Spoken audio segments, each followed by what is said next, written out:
I think everyone in this room has probably cottoned on to the fact that smartphones are a terrible idea for children. Designed by geniuses to be unputdownable, the era of regulatory bodies solely addressing the issue of harmful material is a grave one. Even if a child is only watching cat videos for 3 hours, they're still stationary, isolated, passive. Open vessels for other people's garbage, often for hours at a time, not to mention pitiful prey to bad people pretending to be 9-year-old fellow cat fans.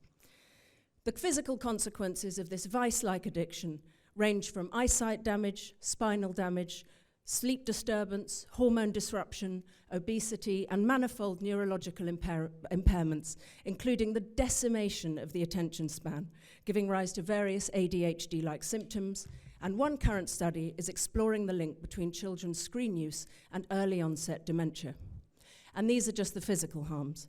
The emotional ones are equally multiple and outlined in John's book: anxiety, depression, self-harm, eating disorders, suicide, enticement to radicalization in its many forms.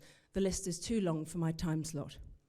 However, a growing number of major public bodies in Britain, including the police, now believe that social media should be made illegal for under-16s. Let's hope the roar becomes too loud to ignore.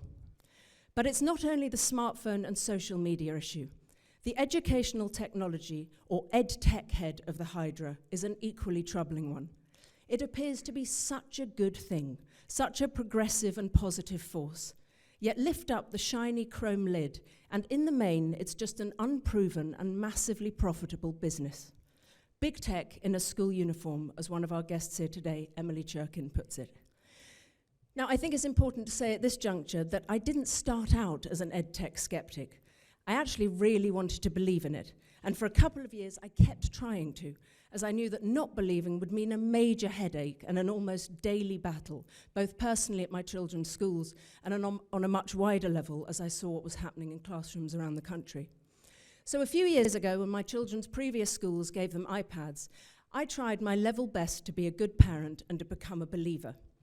I asked the teachers questions with a genuinely open mind, more than an open mind, with a fervour to believe and clamber aboard the wagon of good faith, questions which would reassure me and let me get on with my life. I asked why it was better to log into Times Tables Rockstars rather than just write the tables down and recite them aloud. I asked why it was better to fill in an online comprehension about an online passage of The Secret Garden rather than just read the book throughout the term and handwrite responses. I asked why it was better to make instantly forgettable PowerPoints on the Amazon rainforest or Christopher Columbus, rather than hand-make projects and posters. I asked why it was a good thing to be rewarded with exploding stars, parrots, cakes, and balloons every time something very basic was achieved. Surely simply getting it right and a teacher's tick should be sufficient reward. But the poor teachers couldn't seem to answer me. It snowballed as the children got older, and I had to ask different questions. How Googling something could be classified as homework. Why it was a good thing to fill in a digital acrostic in French when they hadn't been taught to conjugate a verb yet. Why the children kept being referred to strange online maths lectures without seemingly having learned the topic in class first. Why it was a good thing to get back home at 5 p.m. and have to open up a bright screen for their homework. That final question seems to have been particularly pertinent, as just recently, Health Professionals for Safer Screens, a group of NHS doctors, optometrists, neurologists, psychiatrists, and all manner of paediatric clinicians, have decreed that 11 to 17-year-olds should not exceed more than 1 to 2 hours screen time per day on any digital device doing anything. When the teachers setting the work on these platforms couldn't answer my "why is this better than paper and pen" question, it was clear that something bigger was going on. Was it the school board who inflicted this stuff on heads and teachers? The Department for Education? Were Microsoft and Google giving schools devices and platforms at a huge discount so the kids became lifelong customers? Was there a data arrangement in there? Were the decision makers being financially incentivized? So many questions. Eventually, I took the plunge and I braved an explosive political volcano, otherwise known as the class WhatsApp group. And I asked the question, why is this better? Immediately, parents started contacting me privately, never on the class WhatsApp group. I don't blame them, everyone's been burned once. Their texts ranging from, We fight screen time at home, then my 10-year-old gets 80% of her homework on an app. My bookworm son doesn't read anymore. My daughter keeps asking for the online games after the online homework. My trustworthy, ambitious child is just 2 clicks away from the entire world every time he does his homework. It's not fair. I soon started hearing from parents with children in different years and then from different schools. Just a tiny bit of research proved what parents have known instinctively all along. Learning this way is not a good thing for 3 principal reasons: distraction, quality of learning, and privacy. Firstly, distraction. A child has an internet-enabled device in front of them during class. When I looked this up, I quickly found a colossal and buzzing chat forum about which games are the best classroom time wasters and how to use a VPN or mobile data to bypass school security. I don't blame them. What child wouldn't play Crunker or Slither instead of tuning into the key strategies of the Cold War? Children are meant to push against authority, and they should. But if we let them do it this easily during their daily education, we're grossly letting them down. Many schools' tech departments work overtime to block certain sites, while the children work out how to find new ones. What a waste of time and effort on both sides. If our own guest speaker doesn't allow his 21-year-old students to have a device in his classes, why should we expect 10, 12, 14-year-olds to manage? Michael Bloomberg joined the conversation a couple of weeks ago, citing a review of 2 decades of academic research showing that children using laptops are easily distracted and distracting to their peers.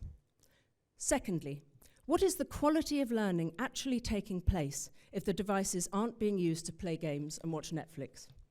We now know from studies across the world that it is not a neutral process to transfer content from paper to a screen. John Jerem, a respected educational researcher, analysed the results of over 3,000 students taking PISA tests in reading, maths and science. Half the students took the tests on paper and half on screen. The paper-based group did 20 scaled score points better than the computer-based group, about 6 months of additional learning. Mark West's UNESCO book, An EdTech Tragedy, charts the consequences of the move to screen-reliant education during COVID. The chapter headings are pretty helpful here. Diminished engagement, reduced achievement, digital addiction, increases in dropout, curtailed conversation, less inclusion, private sector capture of education, supercharged inequalities, new forms of pervasive surveillance, and many more. The upshot of this superbly researched book is that the move away from books to screens was an unintentional disaster for children, and that one-to-one devices for education should be phased out. It's probably worth my saying here that tech in IT lessons is obviously a good thing. When tech produces a unique outcome or develops a high-level skill, it's great, of course it is. Robotics, coding, computational thinking, computer animation, graphic design, sound and music engineering, digital marketing, spreadsheet creation, these are all obviously skills which need to be taught digitally. Plus any tech which aids children with dyslexia, bring it on. I would say that and a few no-frills maths and geography apps pretty much cover the transformative use of tech. Anything else is disruptive. Handwriting is clinically proven to be more effective for learning than typing. It increases information retention, retrieval, and memory storage by engaging more brain activity. Since handwriting is slower and more deliberate, students must actively engage with the material, which deepens their learning. Handwriting is also personal. It's a child's own unique script. Arial and Times New Roman are typefaces available to everyone, but a child's own handwriting is a font exclusive to him or her. This creates a relationship between the child and the material being learned. And writing well is a crucial skill for life.